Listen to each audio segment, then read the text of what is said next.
There we are. So we are recording this, so you are more than welcome to share it with others. It'll be posted on the IEA website, usually by about the end of the week. Okay, and with that, I'm going to go ahead and introduce our speaker, Jim. I just had the pleasure of meeting Jim this week. Jim is joining us from the Omaha Executives Association. He's been with Omaha for about 4 years at their Executive Association, and Omaha is one of the newest organizations to join the IEA. So we're thrilled to have Jim proudly representing Omaha. Oh, here we go. I got you, George. Okay. So Jim has a very interesting backstory I'm excited to share with you. Jim purchased the New Zealand development rights for Burger King and built 60 restaurants in 6 years, doing $100 million in annual revenue while employing 3,000 employees and 350 managers. After 7 years, he walked away from the day-to-day operations and enjoyed a business that worked without him. Isn't that the dream? As an action coach, business coach, he shows leaders how to do amazing things with their business and build a business that provides passive income or enables them to sell their business for a premium price. Jim had the privilege to work with and own a diverse range of businesses around the world, and with an equally diverse range of business owners, partners, and associates. Before joining Action Coach, he was the owner and manager of 4 companies and understands the pressures, challenges, and pleasures associated with being your own boss, which I'm sure a lot of you can relate to. Becoming a coach has given him the opportunity to help other business owners and entrepreneurs to get amazing results. So without further ado, I introduce you to Jim Barger. There we go.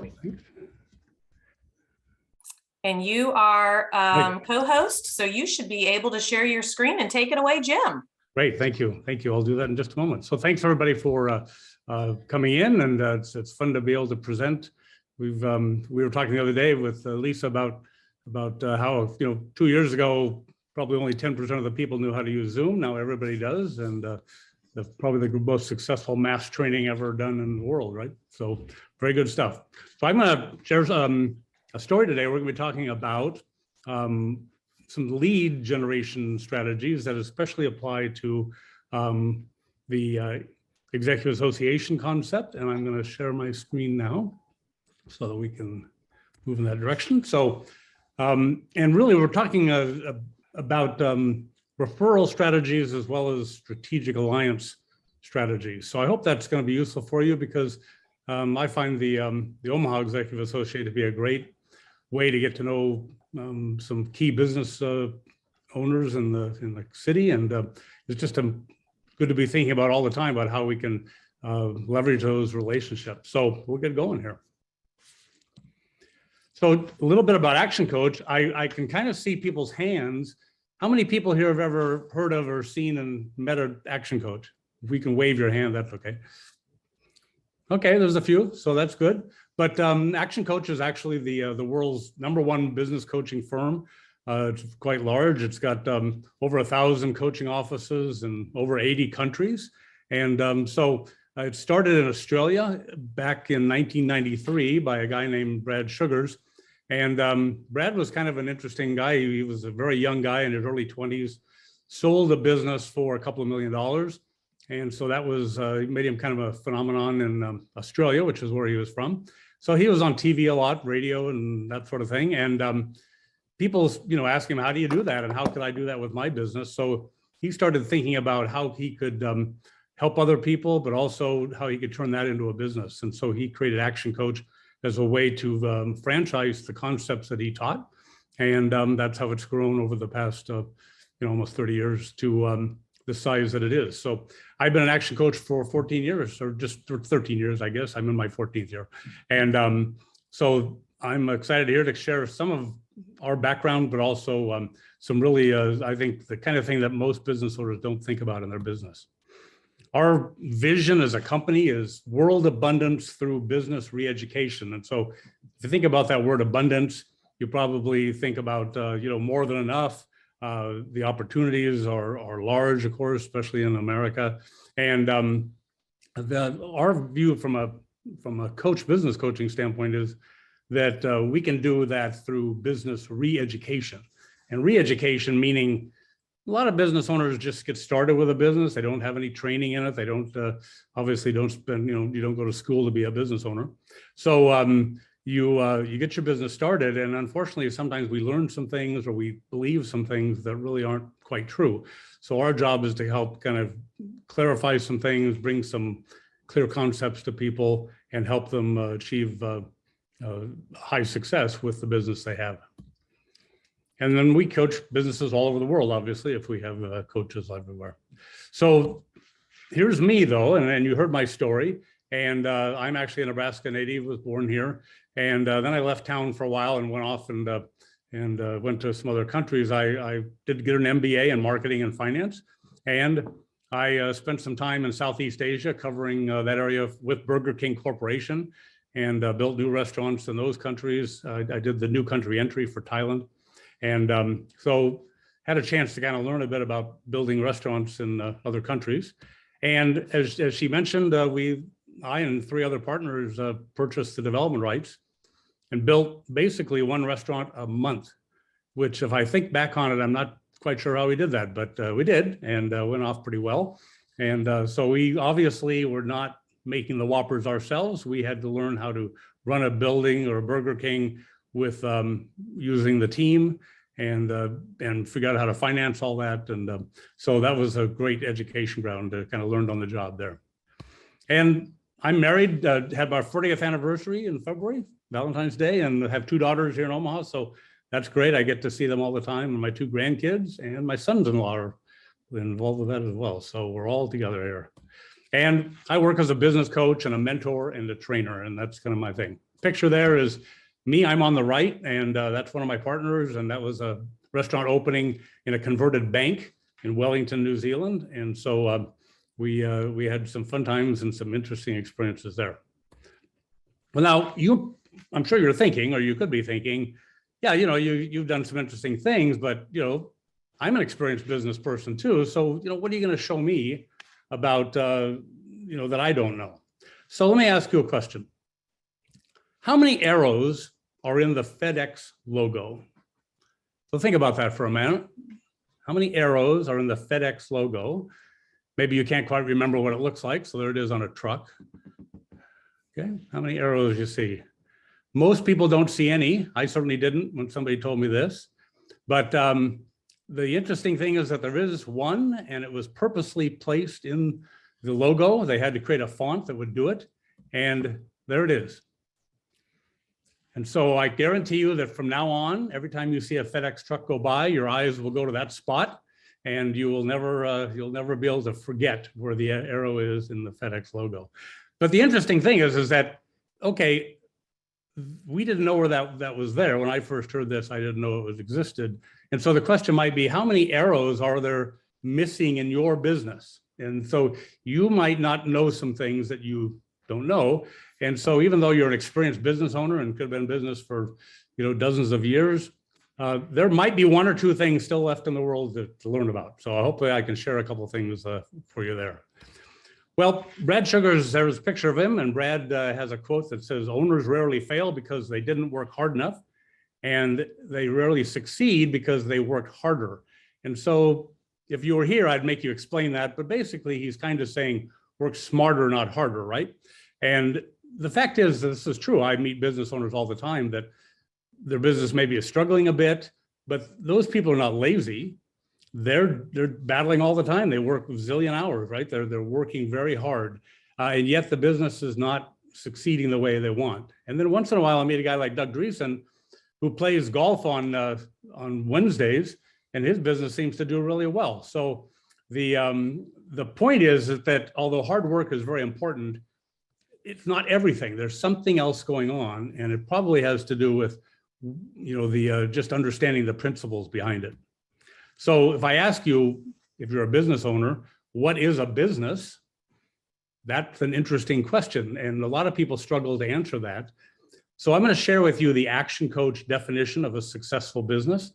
And so here it is. It's a commercial, profitable enterprise, meaning commercial, goods and services changing hands. Profitable, needs to make money. If your business does not make profit, it's a hobby. And I have a lot of people that I meet that are hobby owners. So that's not unusual at all. And then enterprise means it's an organization of some sort, a sole proprietorship, C Corp, LLC, something, but it has some organization to it. And then we add this phrase, that works. So this is kind of a challenging phrase because most business owners see themselves working for the business, but we really want to turn that on its head and say, you want the business to work for you. Somebody once told me that they picture their business as an employee and they think about what do they expect to get from that employee. And I think that's a great mindset to have. So we want to build a business that works for us. And in the end, we want the business to do all the work in the business, meaning that we want it to work without the owner. And I'm talking about the day-to-day operation. We want the business to generate leads and make the sales, do the work or provide the services, do the accounting, collect the money. We want all of that to be able to be done by systems and people in the business, but the owner should not necessarily be involved in that day-to-day activity. The owner's job is much more strategic, and a lot of it is marketing. So a lot of business owners don't like marketing, but actually that's probably the most important job you do, and is how do you build the business. So billable time is employee work. You don't invoice for owner's time. So ask yourself, how much of your own personal time do you actually bill out? And that would be an interesting exploration into your business model. Well, if we're gonna have a business that works without us, how do we get there? What's the process to get there? And so ActionCOACH has 6 steps that we work on. And it basically looks like this. It starts off with the idea of mastery.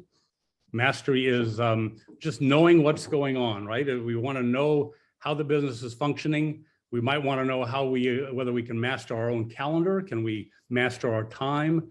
Do we find ourselves rushed all the time and constantly under pressure? Or are we in charge of our calendar?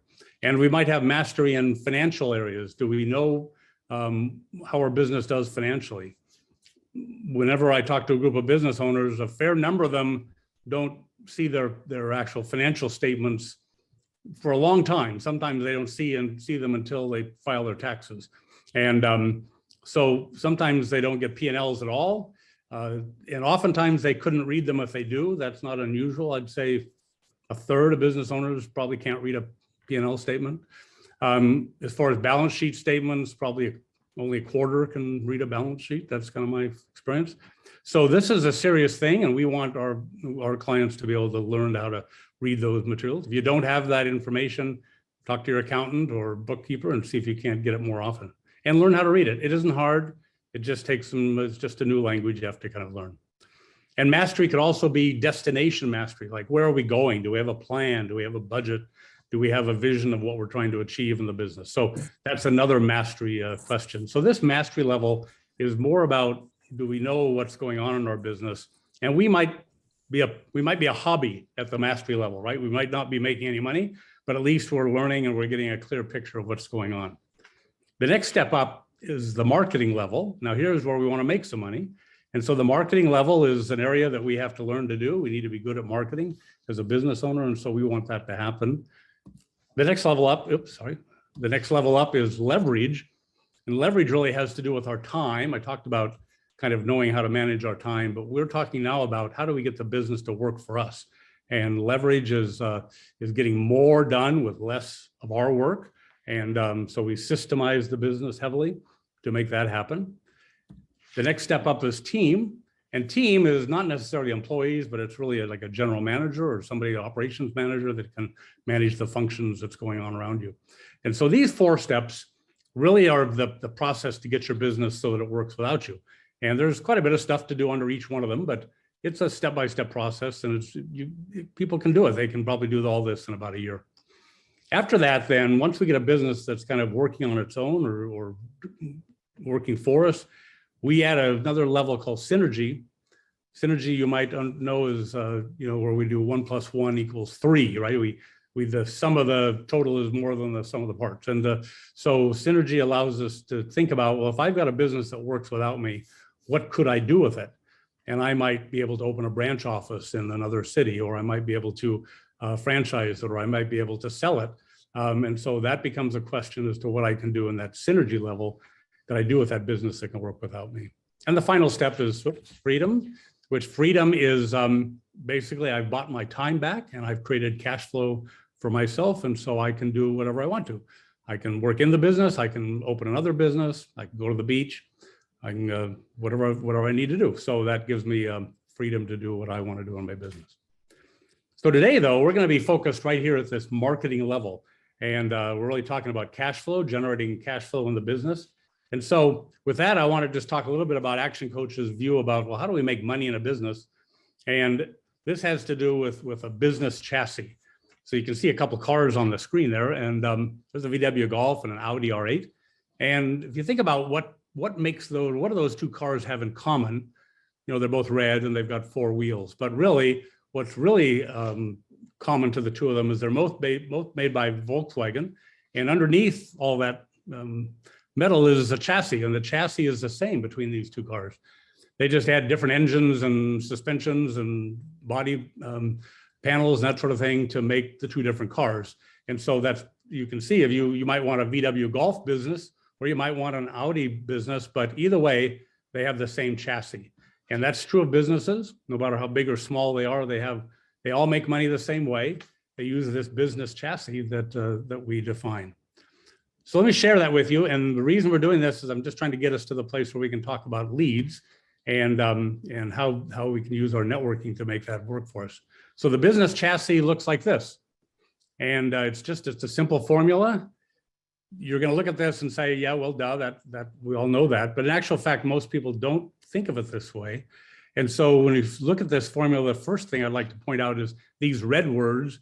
These are always the ones that we think we want, but those red words are only results. They all have equal signs in front of them. And that doesn't really get us, it doesn't tell us what to do to make those happen. So these 5 blue lines are actually the working part of this formula. And let me just show you how that looks. Basically, number of leads is just how many leads we get, people that are interested in our products. Our conversion rate, if we multiply, it's just how good are we at selling, it's a percentage. And so we can multiply those two, and that tells us how many customers we have. If we take our customers and figure out how often they come to us, number of transactions, say for a year, and we multiply times the average sale of our customer, that will tell us the revenue that we generate. And the revenue times our profit margin off of our P&L will show us the profit that we make. And so a little example here, if you had a business that did 4,000 leads, 25% conversion rate, you'd have 1,000 customers.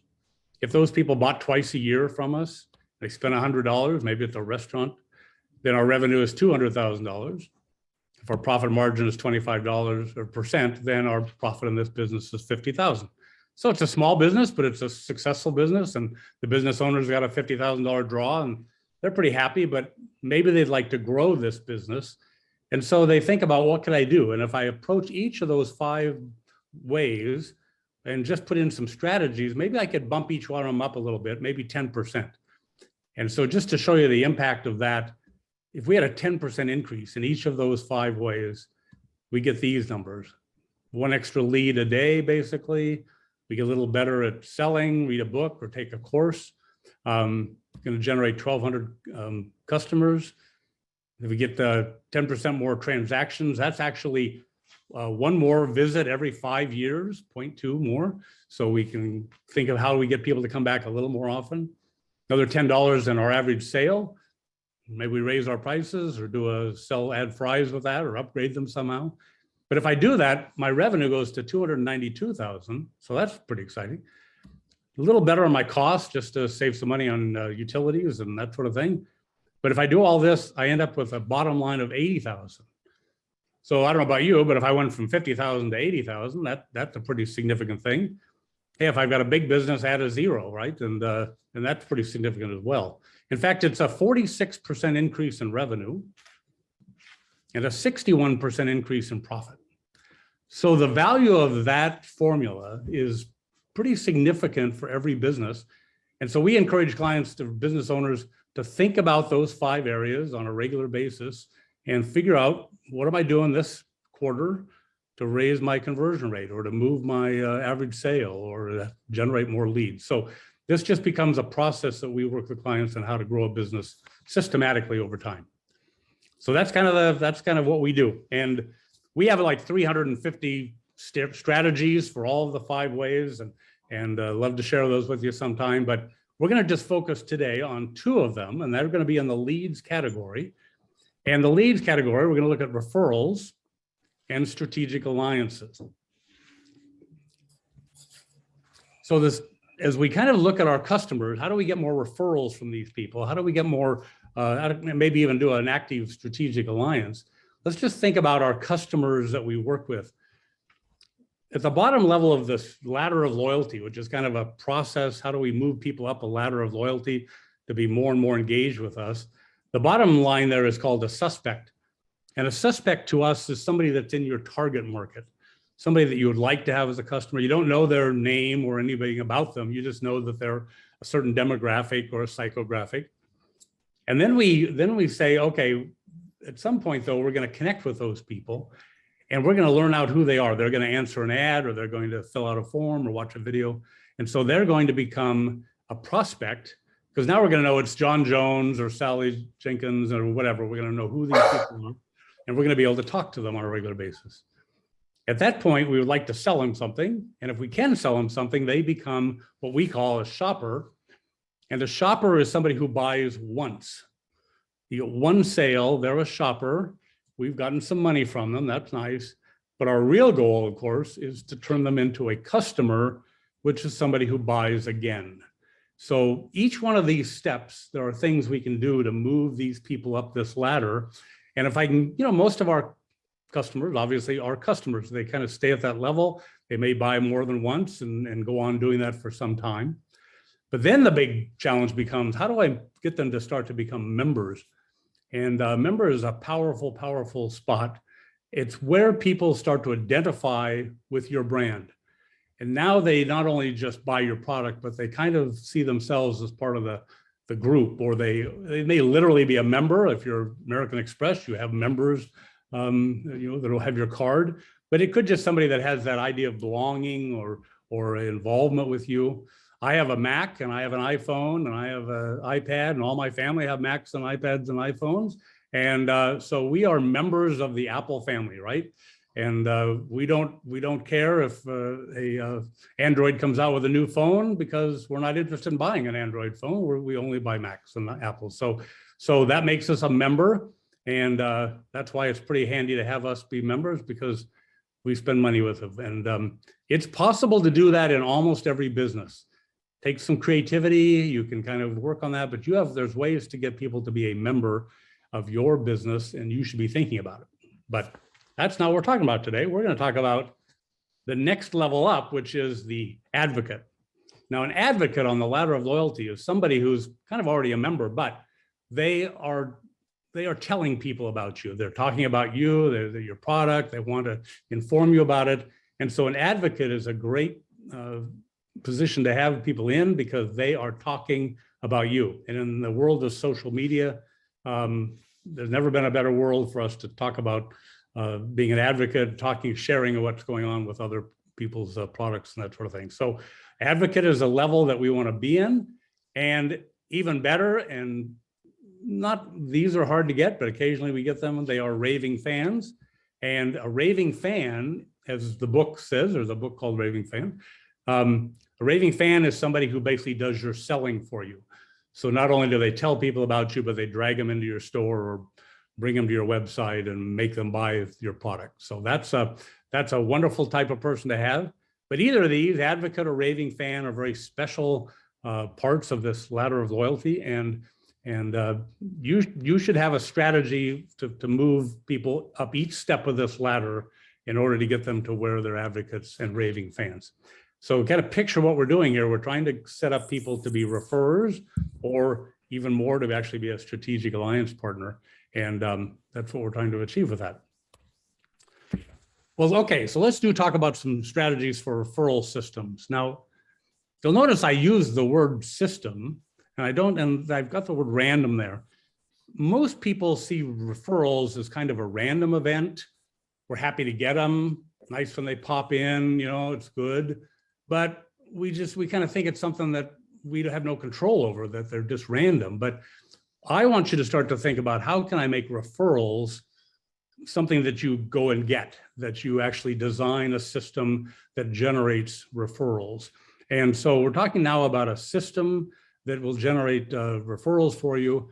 And obviously, as you all know, I'm sure, if you have a referral business and don't need to go out and advertise, they're cheaper, they're if not free. And you can build a whole business all around referrals. I'm sure a number of you already have that in a high level. So we're going to talk about referral system strategies. So I've got a few of them here, and a couple of them I've highlighted just because I thought they were especially good. But this first one is kind of important. You got to decide who your ideal referral is. Who do you want people to refer to you? Because to be honest, you don't want everybody to be referred to you. You know, some referrals, some leads are wastes of time, either because maybe they can't afford, or they just don't fit your product. So you don't want everybody referred to you. You want certain people. So you need to, like, in your mind, or write it down, define who your ideal referral is. So that's a good starting point. Second of all, you can think about your existing customers and think about the review of the current customers. And we like to grade them A, B, C, D. So an A customer is that raving fan, or maybe the advocate. You know, we love to have them. They're just fantastic customers. The B's are good, solid customers. Maybe they're members or customers, and they're people that bring business to us and like us. But then you get some C's that are price shoppers and switch around based on what the deal is at any given time. Not really somebody that you want to replicate per se. And D's are sometimes people that just cost more than they actually bring in. You know, they spend more time complaining and causing trouble. And those are the people you really want to introduce your competitors and let them go to work over there. That would be good. So A, B, C, D, you think about your current customers and what they look like. The third thing that you can do here is to calculate the acquisition cost of your current customers. So I'll let that sink in a minute. What does it cost you to get a customer? You can do this with just by looking at your P&L. You take your marketing expenditure for last year and divide it by the number of invoices you generated. And that'll tell you what the acquisition cost was for your current customers. And that may shock you when you do that, but you know, and so the goal becomes to figure out, well, now can I lower that acquisition cost? And referrals will help do that. And but I want to know what I'm actually costing me now to get a customer. And does it make sense? If I'm spending $1,000 to get a $500 customer, okay, maybe that's not a good idea, right? So that's the number three. We're calculating the acquisition cost. And then beyond that, you think about, well, so what is a new customer? What do I want? Brad Sugars actually has a book called Buying Customers. And the whole concept is this. It just says, what are you willing to spend to buy a customer? And if you know what your acquisition cost is, you'll know whether you want it higher or lower, or what you're willing to go. So, you know, if you're a car salesperson and you make, let's say, $3,000 on a sale of a car, well, how much are you willing to spend for that customer? But if you're selling Whoppers in New Zealand, how much are you willing to spend for that customer, right? So there's different levels, and you have to be thinking about what you're willing to spend. Number five, teach customers why referrals are good. So we're going to have to do some communication here with customers about why referrals are good. Now, it'd be good. Why is it good for them, right? Not for you. They know why it's good for you. So you're going to have to help them see value in providing referrals. And so you want to let them know that you'll be asking for referrals. And this is okay. We get very shy, especially, you know, if we have situations where we go, oh, I'm shy to ask somebody a referral, and I don't want to be pushy, right? But the fact is that this is a business relationship, and it's okay. If we do it right, it'll work, right? Asking for a sale is also a challenge. So just like we're told in sales training to ask for the sale, we need to be asking for referrals as well. Once we get customers, you want to stay in touch with them at least every 3 months. I think every business, whether you're a landscaper or a roofing company, I mean, it's okay to stay in touch with people at some level, probably every quarter. If you're a restaurant, you probably need to be staying with them, in touch with them much more often, right? But that at least every 3 months is a good target, because you want to keep building that relationship, make sure they know, and in there at some point, you're going to ask them, hey, who do you know and who could you send along? So that's a good way to ask that. Remember those advocates and of course the raving fans, figure out who they are and give them some awesome service, right? You better make sure they keep sending you referrals, and they're going to do that because they love you. And a real aside, if you Google random rewards, especially by Seth Godin, he wrote an article about that. The idea of giving random rewards is probably the most powerful way to keep people excited about your product. And it basically just says that if I get a random reward, like when I used to fly internationally and I'd get upgraded from business class to first class for no particular reason, obviously they just filled the seats, but it was so exciting. I told everybody, it was like, oh, I got an upgrade. And that'll be true of a free Diet Coke as much as it is for an upgrade on an airplane. You just love the fact that you got a free something. So give awesome service and maybe random rewards. And be daring. Ask customers to tell their friends about you. It's okay. It's okay to tell people and ask them for referrals. So there's 9. We got a couple more to go. Make giving referrals a condition of doing business.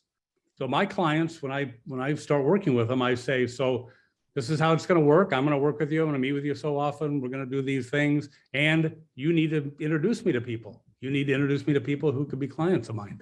So that's just part of the condition of doing business with me. It's a relationship thing. And so I make sure they know that up front. And, every 3 months or so, I might say, oh, so who you got? Let's have lunch with somebody. We want to maybe reward customers for qualified referrals. Rewards are okay. I found that in a psychographic way, upper income people don't like to be paid. They don't think it's exciting to get a pay. They do love status. So if they know the in person, if they know the best person, they love to share that with other people. So, think about how you pay them. If it's some kind of products, maybe a $5 coffee card is a good thing. You give it to them because they gave you a referral. So think that through a little bit, but certainly we could reward them somehow. Provide a gift that customers can give away. So this is kind of a cool thing where you actually give them something they can share with other people, and they can actually give away something, an introductory product or a free oil change or whatever it is that they can give away to their friends and family. That's a way for them to give a referral for you. Maybe include referral links or cards of some sort in every purchase. Put something in the bag or on the receipt, and maybe put a sticker on your products or maybe on your estimates or your quotes if you're in that kind of a business. Just stick something on there that says, hey, thanks. Who could we refer? So these are tactics. They're ways that you can just improve your chances of getting these referrals, get it out of that random set. You could, this is one I do with clients sometimes, to provide information or seminars for existing customers and have them bring friends. So I do a presentation like this. It's my client's event. They invite their clients to the presentation. I do it for them. And then I get a chance to meet those people and they get all the credit for having provided the information. So that can be something that you do. And so you might think about how to talk to your customers about providing services for them. Encourage customers to buy gift cards. So maybe they actually buy a gift card and give that away for their birthdays, that sort of thing. And of course, those people are going to come to your business. And you could have a bring a friend sale if you do any kind of a retail type things. Or you could throw a party. This is one of my favorites, where I had a landscaper that every time he'd build a deck or a patio, he would basically front up and pay money for some food and some drink, and they would invite people over and he'd be there and he'd get a chance to meet people on the new patio and on the new deck. And so you could actually throw a party to celebrate your customers' activity. And finally, we're in the gold category now, using networking groups to create strategic alliances. So we're going to move on to strategic alliances, but each one of these 18 strategies are certainly usable with members of the Executive Association. You can talk to everybody there. You can have this kind of a relationship with people. I'm not saying force them to the point here is never to, my philosophy is I never expect to sell things to my networking members. I try to become a friend and a resource to them, but that will generate business. And so it's really, I love to just have people introduce me to people that might be interested in being a client. That's the goal. So if you kind of approach your customers this way, and then we're going to talk about now how to actually connect up with members of your networking groups to do these strategic alliances. So strategic alliances, this is now a separate category, and we're going to be working with businesses that we know to generate leads for us. And so here's kind of a definition. So a strategic alliance involves 2 or more independent businesses. So 2 different businesses, maybe even 3 or 4. They come together for a very specific outcome. So it's not just a referral relationship. It's not something that we just do ongoing. We're really saying we're going to do a very special promotional activity or some sort of an event where we're going to achieve a specific outcome. And then of course, it's something that wouldn't be achievable by any one of the businesses all by themselves. So we want to get that working together. And so the best example of this is a Brad Sugar story. And Brad told the story about he owned a clothing store, a women's clothing store, and he wanted to do a promotion. And so he approached the BMW dealer. And so BMW dealers had a target market of upper income women, and the clothing store had a target of upper income women. And so they got together, they sourced a number of 200 or so silk kimonos out of China for very low cost. And then they put an ad out or a flyer out, and each company sent the flyer to their own customers. It was not a situation where they're giving you their data, because nobody wants to do that. But if I send a flyer to my customer base and you send a flyer to your customer base offering the same deal, then we're going to get access to both databases. So the offer was that if you would come and do a test drive of the new BMW, you would get a silk kimono from the clothing store. And so people would do, they came, they would drive the car, and then they would get a certificate that they could then take to the clothing store, and that generated traffic to the clothing store for them to redeem their silk kimono. So this is about as simple as you can get, but it's clearly a strategic alliance, 2 different companies, 2 different industries, but they're promoting to their own databases, which in essence doubles your reach in the promotion. And it kind of puts people in a path where you're getting both sides of this. So I hope that can be clear to you, and you can start to think about who could you do this kind of a thing with. It doesn't have to be really complex. It's just a concept where you want to generate additional value from who you know. So let's just think about how that works. So there are 2 real strong principles here, and I've kind of mentioned them. Synergy, this idea of the 2 companies working together, they kind of get the benefit of even more than just the sum of their parts. And then the leverage, they get more done with less work. They get they get more, they stretch the dollars that they're spending on design of the flyer and that sort of thing. So all that can be leverage for them. So let's talk about now what companies, who would you target to do this with? And I just mentioned the BMW dealer and a clothing store. So you probably can't get much different in terms of product and service there. So whoever your company is, you should think really broadly about who you might do a strategic alliance with. There's going to be opportunities for you to work with all kinds of companies in this kind of a mode. So who should you target? Well, it'd be nice if, common ground and opportunity.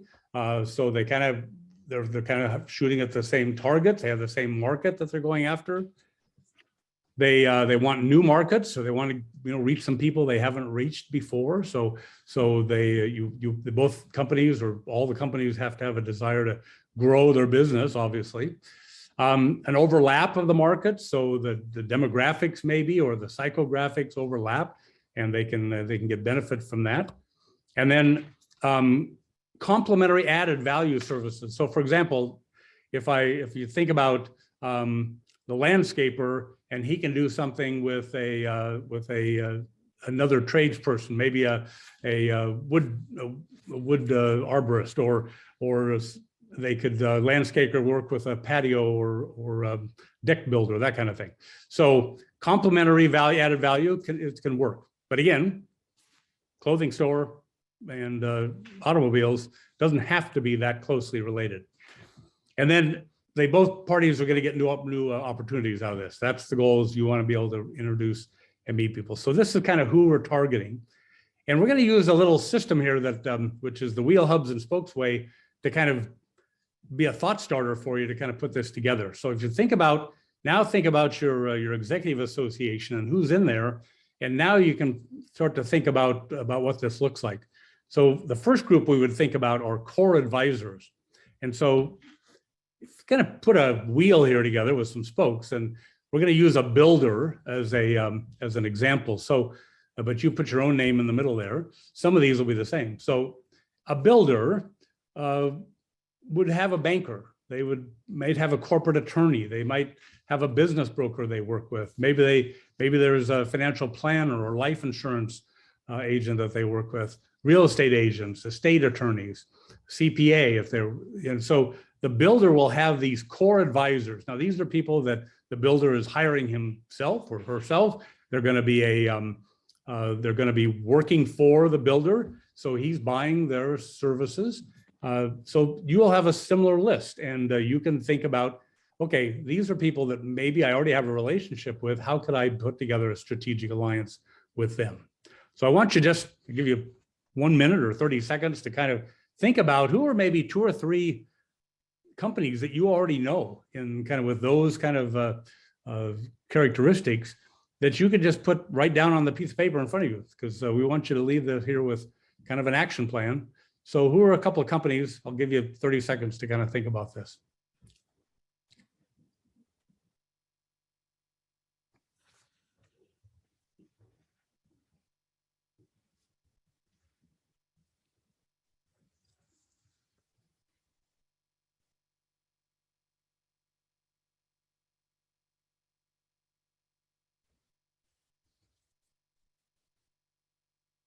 So you people writing, keep going. You got about 15 seconds here.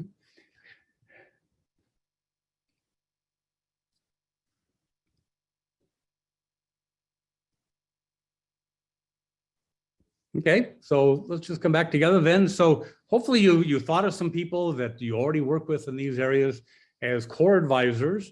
And these are people, now look, you may not know what you'll do with them, right? The point here is not that you now know what to do with them, but you start to say, okay, these people have the same type of client as me.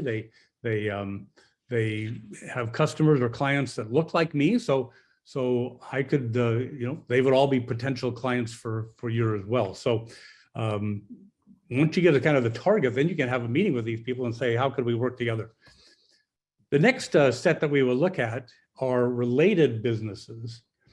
And so related businesses, again, using a builder, are these kinds of things. So here's where a builder would know an electrician, no roofers, no carpenters, no concrete workers, landscapers, right? Plumbers, drywall, painters. So these are related businesses. They're in the same kind of space out there. And so these are people that if you kind of start to think about, okay, who are businesses that are related to mine? And so now I want to kind of think, who could I start to put a list together with those? Who are related alliances for my business? So take 30 seconds there and think about who that might be in your business.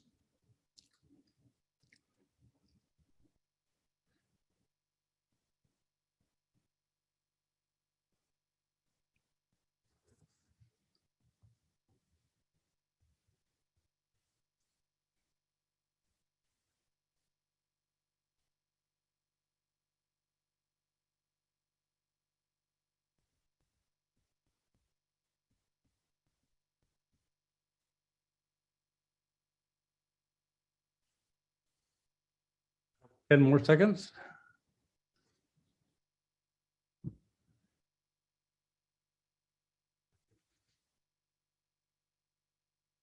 Okay, very good. So hopefully you've got a couple written down there. These are people that have related businesses.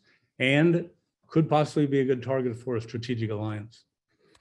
Then we're going to talk about supporting businesses. Now, these are businesses that you already work with. Again, these are people like this. And so there's our builder again, but there are people that do the web design for the builder or the bookkeeper. They do social media or IT work for them. They're doing P&C insurance or payroll, maybe health insurance for the team and that sort of thing. So these are people that are providing services to your business that are not advisors, but they are supporting businesses. And so, if you think about it, your business has let's say a web design company. Could we do a strategic alliance with our web design company to create some value for both of us? Well, yes, you could, because you do have some overlapping clients. So that's what you're trying to find. So go ahead then and take a minute and write down 2 or 3 related alliances for your business.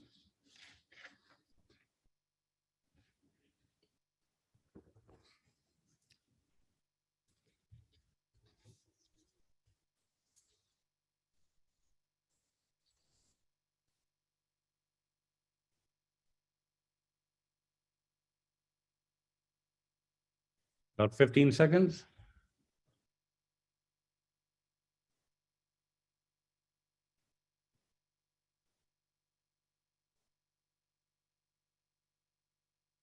All right, very good. So hopefully you've got a couple there. So maybe we've got 2 to 6 people that you've written down. These would be people that possibly you could have a strategic alliance with. And I think if you use the clothing store auto example, it will give you some good thinking ground to see how you might work with one of these people to build a strategic alliance. And certainly the Executive Association has all of these people. So you probably could just look around the room and identify some people that you could work with to, in essence, we're sharing our databases, but we're not just handing our database off to somebody. We're working on an offer or a promotional activity that we can both offer to our own clients, and that's going to generate some introductions or interaction with both of our companies. So that's what we're trying to do with the strategic alliance. So very good. So we've kind of covered some referral strategies. We covered some the strategic alliance, and really this just kind of finishing up here. Reminder of where we were. We're kind of looking at these 6 steps to how to build a business that works without us.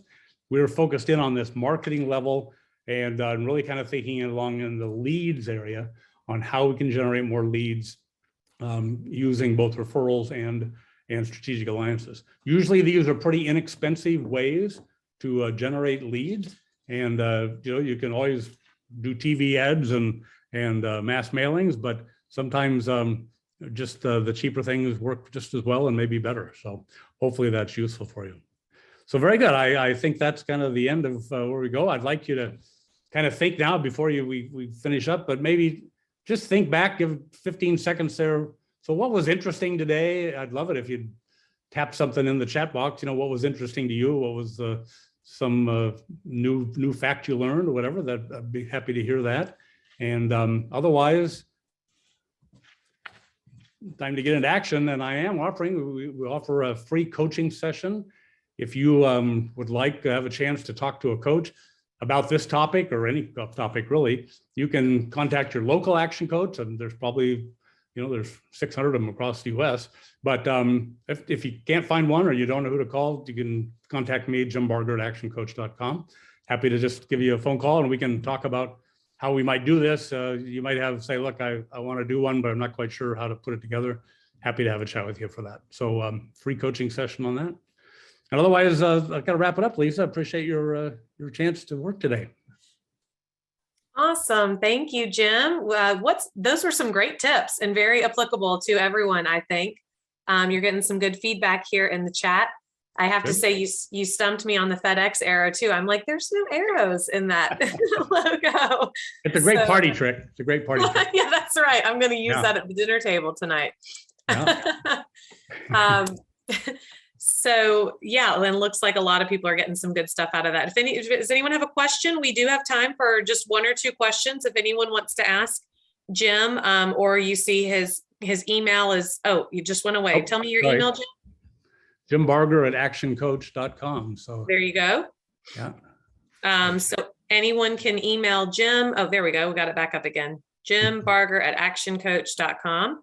And my email is in the chat too. If anyone would like to think about hosting an IEA webinar, please reach out to me as well. And this will be posted on the IEA website, this recording, usually by about the end of the week. So if there's someone you want to share it with, just go back to that same page where you registered and you will find this webinar and all the other webinars there. All right. Well, with that, everyone, I hope you have a really wonderful afternoon and great rest of the week. I hope the weather is spring-like wherever you are.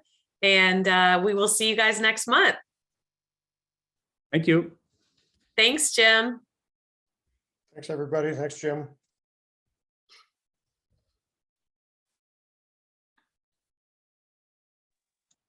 Thanks, Jim and Lisa. Thanks, Thank Doug. you.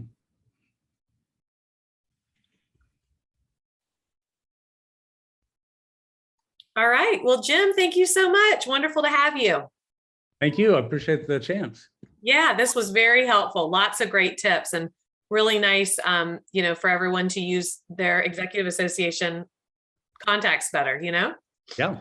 Well, and and there are action coaches everywhere, so it's not a bad introduction. If they're looking for something, they can give them a call. That's exactly right. All right. Well, you have a great day. All right, you too. Bye now. Bye. Thanks, Jim.